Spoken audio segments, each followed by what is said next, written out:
Halo, Assalamualaikum warahmatullahi wabarakatuh. Melanjutkan topik kita yang minggu lalu terkait simplisia. Hari ini kita akan membahas terkait simplisia juga, terutama pada proses pembuatan simplisia.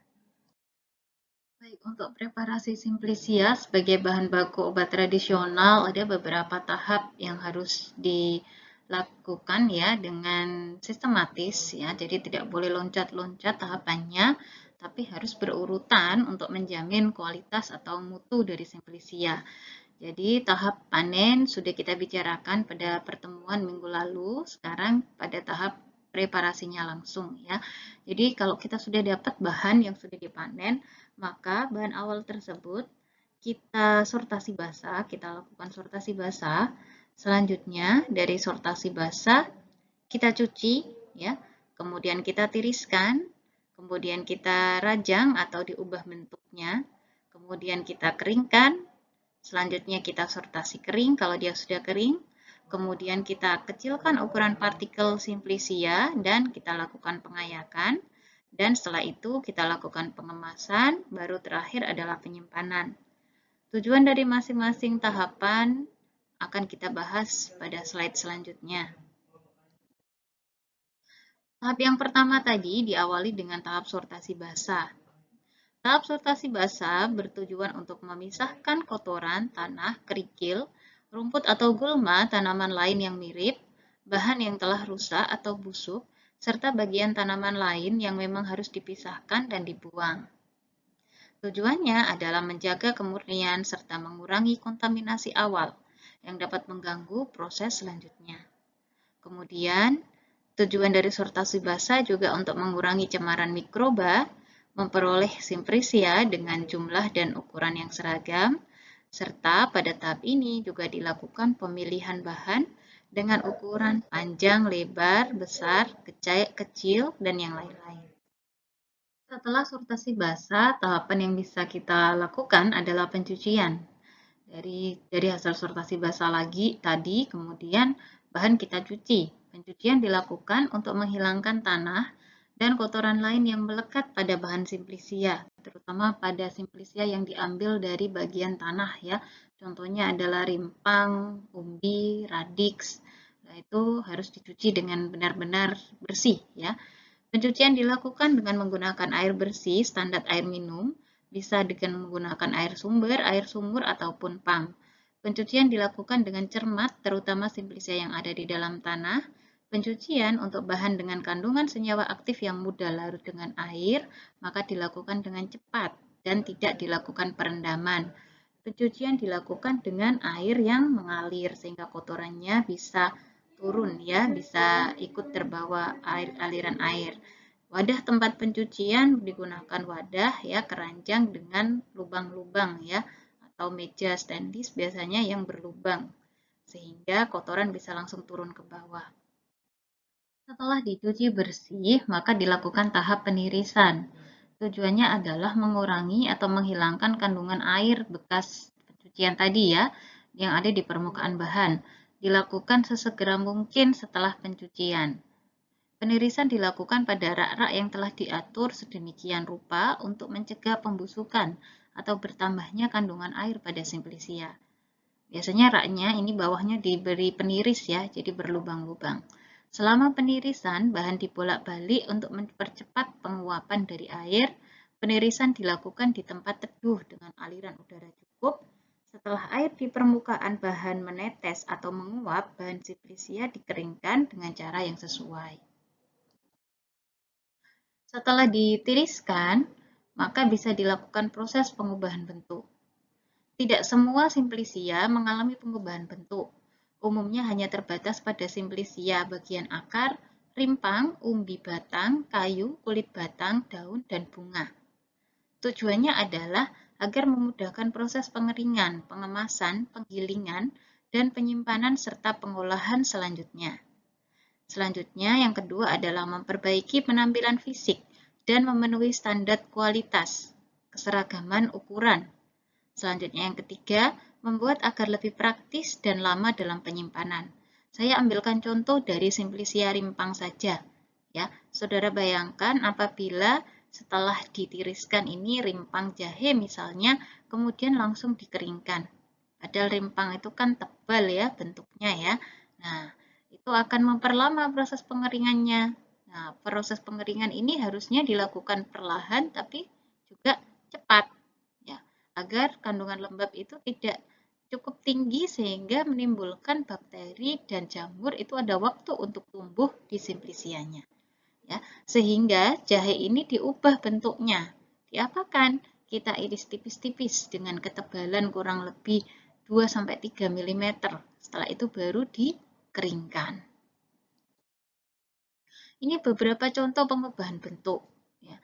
Jadi yang tampil di depan ini ya, yang ada di depan, ini contohnya adalah simplicia dari kayu manis ya, yang diambilkan bukan dari bagian kayu, namun dari bagian korteks atau kulit batang. Ya, contohnya apa namanya? Cinnamomum ini. Nama tanamannya Cinnamomum burmani. Nama simplicianya Cinnamomum burmanii cortex, atau kadang ada yang menyingkat jadi Cinnamomum cortex ya. Cinnamomum cortex dari kulit batang yang lebar ya, panjang, dipotong-potong ya dengan ukuran tertentu. Kemudian yang di bawah ini rimpang kunyit. Nah, ini bentuk segarnya ya, tebal kayak gini. Sehingga untuk mempercepat proses pengeringan dipotong-potong, diiris tipis seperti yang ada di gambar ini ya. Ketebalan irisan mempengaruhi proses pengeringan. Irisan tebal, lama proses pengeringannya.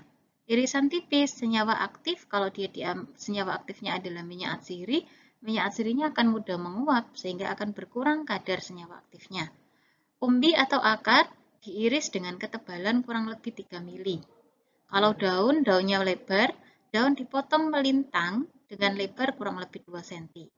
Kalau dia kulit batangnya diiris diukur 2 kali 2 cm. Umumnya rimpang diiris melintang, kecuali rimpang jahe, kunyit, dan kencur yang diirisnya adalah membujur. Ya, jadi ini irisan membujur. Baik, selanjutnya kalau sudah diubah ukuran simplicianya ya, kemudian kita keringkan. Tahap pengeringan ada tujuannya. Yang pertama, mengurangi kadar air agar bahan simplicia tidak rusak dan dapat disimpan dalam waktu yang cukup lama. Selanjutnya, pengeringan bertujuan menghentikan reaksi enzimatis. Dan yang ketiga, pengeringan mencegah tumbuhnya jamur, kapang, dan jasad renik. Suhu pengeringan di dalam pustaka disebutkan ya, tidak lebih atau kurang dari 60 derajat Celcius. Bahan dengan kandungan minyak atsiri atau termolabil, maka suhu pengeringannya lebih rendah lagi, yakni 30-40 derajat Celcius.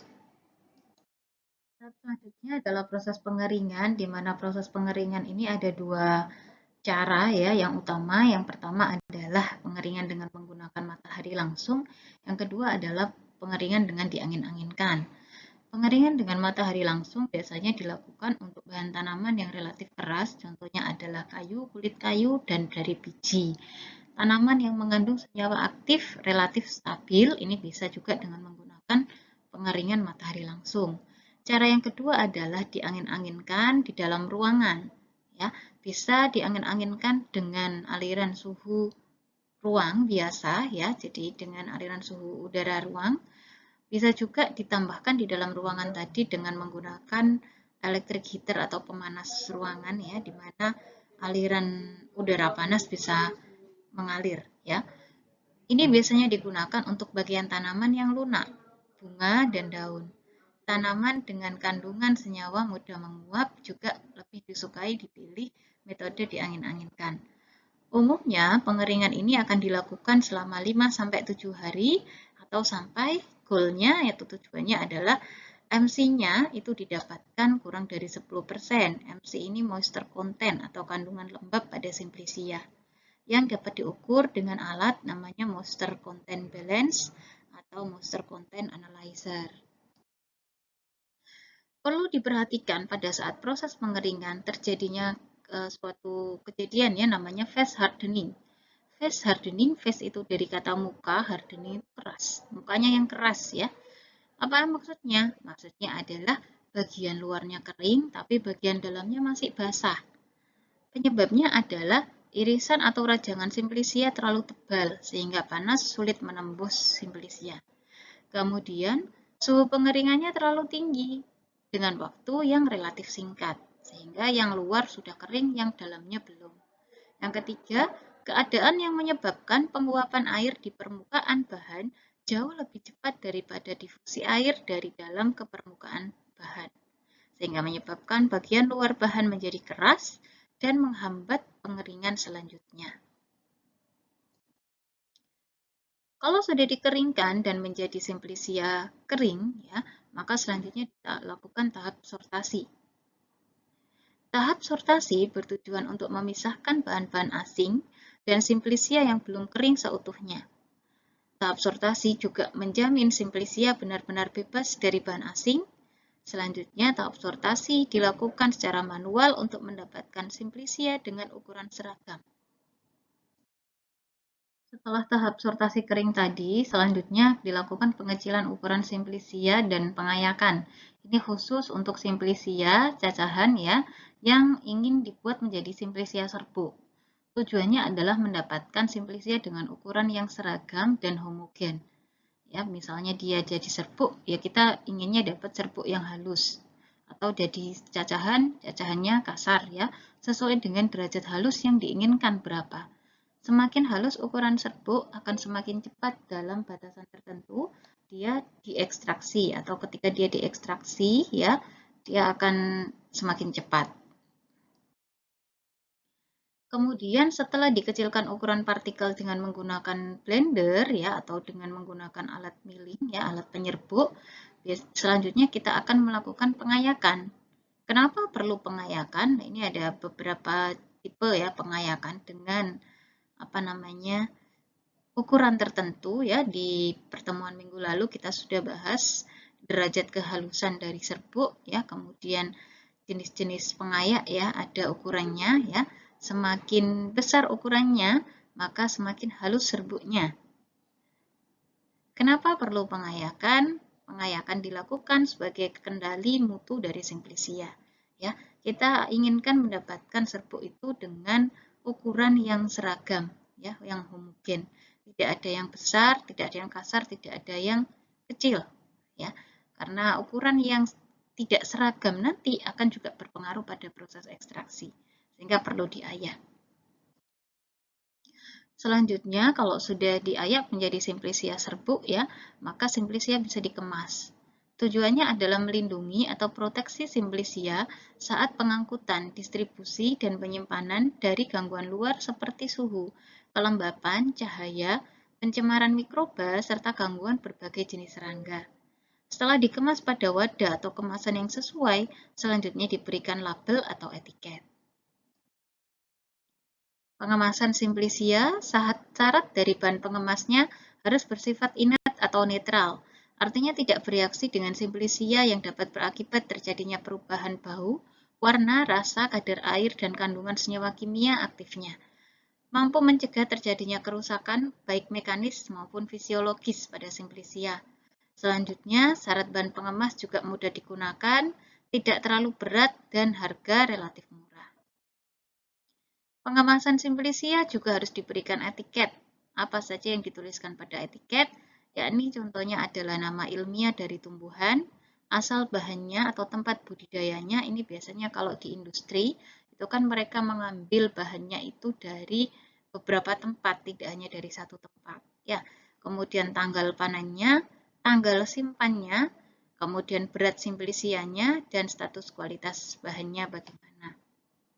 Sudah memenuhi standarisasi ataukah belum. Kemudian penyimpanan simplisia, tujuannya agar simplisia tersedia setiap saat bila diperlukan, sebagai stok bila secara kuantitatif hasil panen melebihi kebutuhan ya. Jadi kalau di industri itu kan panennya tanaman itu kan musiman ya, kadang ada yang musiman, tidak ada tanaman itu yang tidak setiap bulan itu dia bisa dipanen. Ada musim-musim tertentu. Nah, ini ketika musimnya tinggi, nah itu kita buat simplisia yang banyak, kita jadikan stok.